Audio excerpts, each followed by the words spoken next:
Look, the A-team, team captain,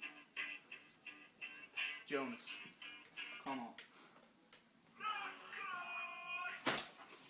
Hvor cool kan man være? Ja, hvor cool er jeg spørger. Score damer, score boksen, score hvad som helst gør jeg. Om det er penge eller piger, det har ingenting at sige for det der. Det der sådan set er fedt at få sine fingre i. Hvor cool er jeg? Ja, hvor cool kan man være? Alle de kalder mig Jonas, alle ved hvem jeg er, og kalder mig fup, mager, platten, slager, kald det hvad du vil. Man må gøre hvad man bør, og man må gøre hvad man er bedst til. Jeg styrer det, jeg styrer andre ting.